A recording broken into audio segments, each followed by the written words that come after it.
It's 4:30 and this is WKYT This Morning. More details are emerging about the man and the 17-year-old accused in a string of arsons across central Kentucky. We'll have that update for you coming up this morning here on WKYT. Fallen Officer Daniel Ellis's wife describes it as her life song. More on that song, written in honor of Ellis, coming up.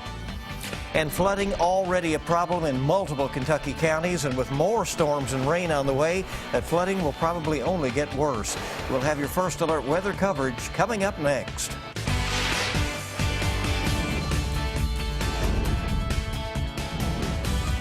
This is WKYT This Morning. Good morning, and it's so good to have you with us on WKYT on this Thursday morning as we have more rain across much of our area today. I'm Bill Bryant. Hey there, I'm Michelle Chamberlain. Yes, it's another First Alert Severe Weather Day, so be careful out there, everybody. Got to keep watch on it, and now it's rising water that we'll really be focusing in on. Meteorologist Micah Harris is here. He has been here throughout much of the night, in fact, keeping watch on things. Good morning. Hey, good morning. Yeah, it looks like we're going to see more storms move off into the region back toward the west, and look, a lot of this driving on in. It's actually losing steam. That's good news, but still some heavy downpours with this that we have to be watching very closely. And you're going to get some lightning as well. So a lot of this, like I said, falling apart, but nonetheless, still some thunderstorms embedded in that. Greene County, you're next in line. Campbellsville, you're going to be next to, along with Marion County, here within the hour to an hour and a half. Now, the breakdown for today, it's on and off. We'll actually get a big long break in toward noontime, and then afternoon and evening, here come more storms sliding on into the forecast, and that's what we're going to be watching later on tonight. We'll get into that full forecast in just a few minutes, but it has been confirmed 4 tornadoes now caused damage, major damage there in western Kentucky on Tuesday. The tornadoes touched down in Graves, Muhlenberg, Breckenridge, and also Ohio counties. All those well out of our viewing area. Graves County with an EF3 tornado, by the way. Wind speeds reached 140 miles per hour. These tornadoes caused millions of dollars of damage, and 10 people were injured. Luckily, none of those injuries were serious. But people who saw the tornado, they describe it as frightening.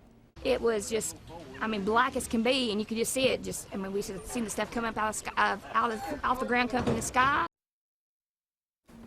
And in Graves County, the Julian Carroll Expo Center is collecting donations after the tornadoes. They're asking for food and clothing as well as blankets for people whose homes were damaged or destroyed in the tornado. And last night's severe storm caused damage in Louisville as well. Police say high winds caused part of the Louisville Gardens roof to blow off and land on a nearby car. No one was injured, but police think the car was totaled. There were also reports of downed trees and power lines in Louisville.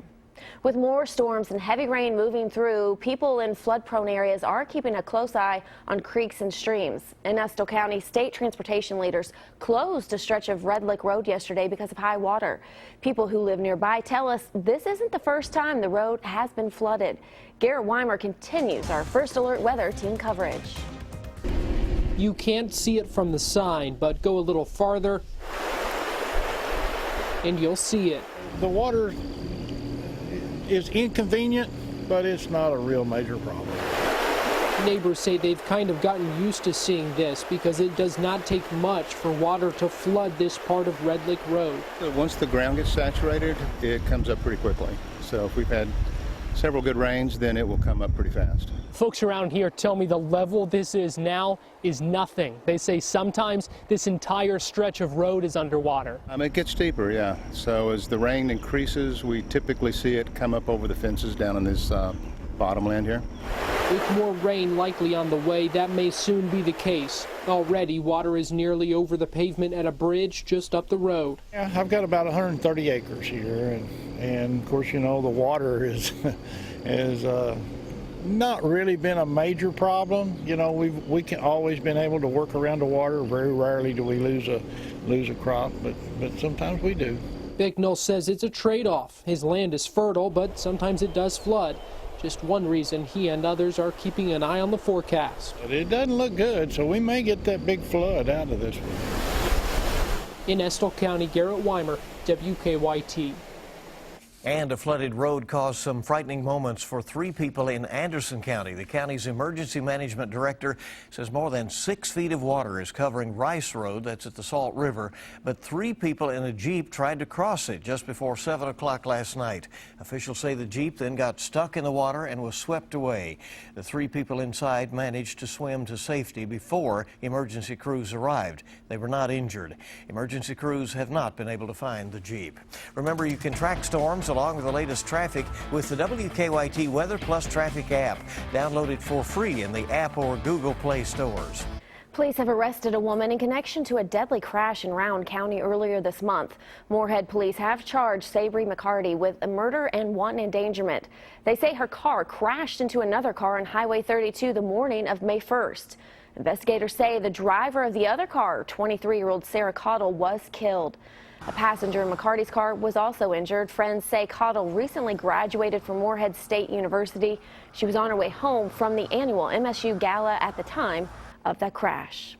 More details are emerging about the case against 2 people charged in connection to a string of arsons in central Kentucky. Now, as we first told you last night at 11, police arrested 38-year-old John Roth and a 17-year-old. Now, police made the arrest after they say Roth tried to pawn off some items stolen from a Madison County home. Police say that home on Jacks Creek Road was broken into and set on fire Monday. The homeowner says his neighbor saw someone matching Roth's description the morning of the fire. She said they were just driving really slow, which would mean they would have had to been looking back behind them to make sure the house caught fire, and they weren't concerned about getting away from a burglary. They were making sure that the arson had worked. Police say Roth had been out on parole after an arson conviction in Jefferson County. Right now, he's charged with receiving stolen property, and the 17-year-old is charged with arson and burglary. They think the pair could also be behind arsons and burglaries in Fayette, Scott, Jessamine, and Garrett counties. New this morning, police are looking for a driver who hit a pedestrian near the UK campus. A person walking down Waller Avenue was hit by a silver Honda near Crescent Avenue about 1:30 this morning. But police say the driver did not stop. The victim was taken to the hospital with a minor head injury.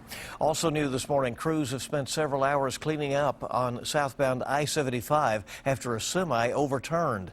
That happened about 9 o'clock last night, just past the London exit.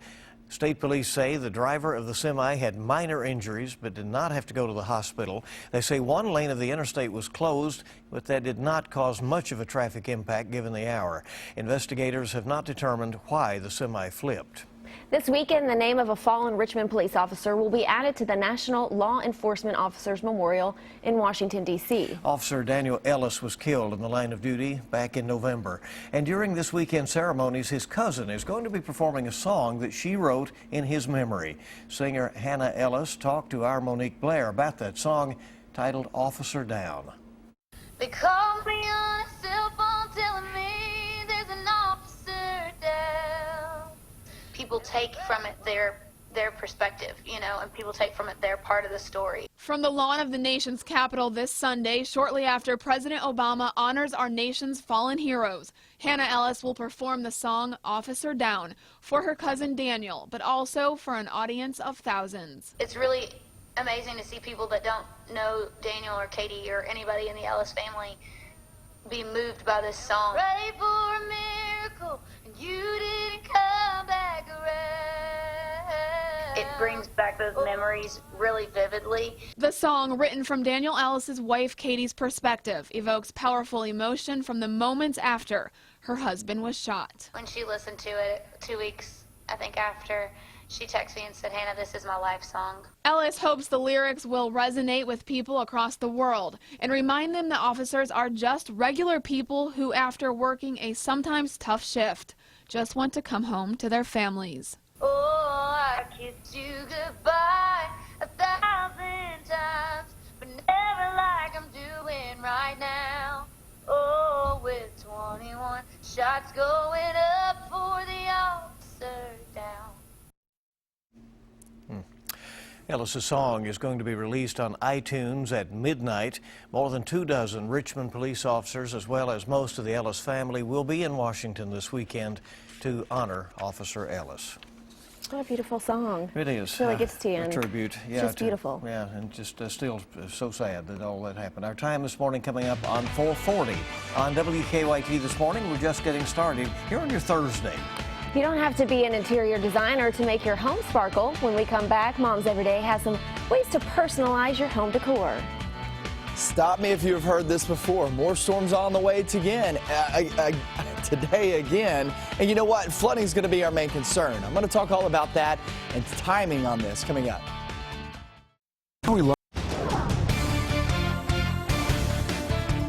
We're once again under a first alert severe weather day. This is the third consecutive day we've actually been under that, and I think that goes for understanding that we have thunderstorms one after another, days after days. And here we go again for today, more thunderstorms in the forecast. We had some overnight and through the morning hours. All that's really fading away, the first batch. Now the second batch is about to roll on in back toward the western areas. Greene County, you are next as it slides toward you. Marion already picking up on some of that rain across 68, and a little finger of that right over the county line of sitting there of Mercer County and also Boyle County. And a little bit more on the wave there for Taylor County, Campbellsville. It's been one system after another for you guys. We started getting it at about 10 o'clock last night, and here we go again early this morning. Current watch is in effect. We have a flash flood watch in effect for virtually all of our viewing area. The good news here is that areas that have picked up tremendous amounts of rain the past few days up toward the north and west, not under that flash flood watch. I think this is a good call. Yes, I do expect rain for you guys today. Don't get me wrong, but nonetheless, it's not as heavy as everybody else down toward the southwest. You got to watch out for that. And also the valley regions over in eastern Kentucky. If there is one spot, when you have flash flood watches in effect, if there's one area that I'm always concerned about every single time 100%, it's the valley regions over in eastern Kentucky, because you got the hills, you have the mountains, and all that rain flows right off of that and goes into the low-lying areas. Some of those creeks and streams really start to become a little inflated. So you just got to be watching out for that as you are traveling the next couple of days. I would say tomorrow, though, man, does it look good. Look at that. Finally nice weather in the forecast. But possible flooding is my main concern today. We got to be watching that as that flash flood watch goes into effect through tonight. Guys, Friday looks good. Saturday, a couple of showers. And then Sunday, Monday actually looks mainly dry too. So we will get breaks coming up, but much cooler conditions there so that on Sunday. Possible touch of frost? Yeah, possible. That's wild. I'm going to focus on Friday. Yeah, Dry Friday day, looks good. Friday. That's going to be my that. chant for I the like next 2 that. days. That's good. You're going to hear that a lot, Bill. Right. Thank you, Micah. 4:45 now. Displaying photos are a nice way to give your home decor a personal touch. Here are some examples in today's Mom's Everyday Minute. Your home should tell a story, and it can do that when you have beautiful vignettes. I'm in beautiful San Diego today with Maria Villalobos, and thank you for having us. Welcome. So you've got cute little vignettes all over your house. Your house is a nice size. It's not a mansion, but it's beautiful, and you've done that by using the space you have, right? Right. And I think vignettes in your house, if you use things that scream, Matt and Maria and Alexander live here, is what I think really makes people feel at home. And with my little vignettes, I have pictures of my husband, my son, my mom, a picture of when I interviewed Maria Shriver that I was really proud of that interview, so I put that picture there. But before, I have to tell you, I had frames that didn't match, and I didn't like the vignette that I created. So I had my friend Mary Ann, who's very creative, come and just sort of rearrange the vignette and said things to me like, do you have any books? I said, yes, I have a library. So she got some books that make me even seem more interesting. Yeah. You know, that these are, and these are my books. So I think I love that the vignettes, she made them more interesting, but she went shopping in my house. For these tips and more, just go to WKYT.com and click on Moms Every Day. And you'll find the latest news and, of course, weather right there as well. Again, this is a WKYT First Alert Severe Weather Day. We are watching for more rain. A lot more news coming up for you on WKYT this morning. It's the only Kentucky hospital to have been named as one of the 100 great hospitals in America for 2016. We'll have which Lexington hospital it is coming back on WKYT this morning. Good morning. Welcome back in. WKYT this morning on the air, bright and early, dark and early, really. Dark and early, yes, it is. With all that rain in addition, it is really dark. Our time is 4:50. Today, presidential candidate Donald Trump will be traveling to Washington, and he'll be meeting with Republican congressional leaders, talking about how to unify the GOP. But the visit comes as Trump takes some heat from both parties for failing to release his income tax returns. 2012 Republican presidential nominee Mitt Romney says Donald Trump should be disqualified from running for president if he won't release his tax returns. Romney took to social media Wednesday suggesting Trump is holding out because there's a bombshell in them. But Trump told the Associated Press on Tuesday there is nothing to learn from his tax returns. He also tweeted that he told the AP he'll release his taxes when an audit is complete. Democratic frontrunner Hillary Clinton added to the mounting pressure during a campaign stop in New Jersey. My husband and I have released 33 years of tax returns. So you got to ask yourself, why doesn't he want to release them? Yeah, well, we're going to find out. Trump is also under pressure from his party. He will meet with Speaker of the House Paul Ryan and other congressional leaders tomorrow. They will discuss ways to unify the GOP. We just finished probably one of the most grueling primaries in modern history. It's going to take some work, and that's the kind of work we're dedicated to doing. So far, Ryan has said he's not ready to endorse Trump. Trump said it would be great if he could make a deal with party leaders, but insists he'll win the White House no matter what. Weijia Jiang, CBS News, Washington. Democratic candidate Bernie Sanders has released his 2014 tax return. Former President Bill Clinton will return to Kentucky today. He'll campaign for his wife Hillary in Owensboro, Frankfort, and Prestonsburg. Neighbors of Papa John's founder John Schnatter are blaming him for some noise in the neighborhood. Schnatter lives in Anchorage, just outside of Louisville. Now, he's been using some farmland he owns in the neighborhood to land and launch helicopters. Some of his neighbors are not happy with it. About a dozen of them have complained about the helicopters to Anchorage city leaders. Through a statement, Schnatter says he only occasionally lands helicopters there and says he's within all regulations. Now, earlier this year, Papa John's received approval to build a helipad on top of its corporate office in nearby Jeffersontown. New this morning, Kroger has issued recalls on several products, including trail mixes, tossed salads, and frozen vegetables. The recall is due to concerns about listeria. A full list of those items can be found on Kroger's website. Kroger says that customers who have purchased the items should not eat them. They can return the items for a full refund. And it has been in the works for years, and now Lexington Hospital is celebrating an expansion. Baptist Health Lexington officially dedicated its new North Tower. It's the largest part of the hospital's $246 million expansion project. Hospital leaders say the project was designed to help patients and their visitors. This week, Becker's Hospital Review named Baptist Health Lexington as one of its 100 great hospitals in America for 2016. It's the only hospital in Kentucky to make the list.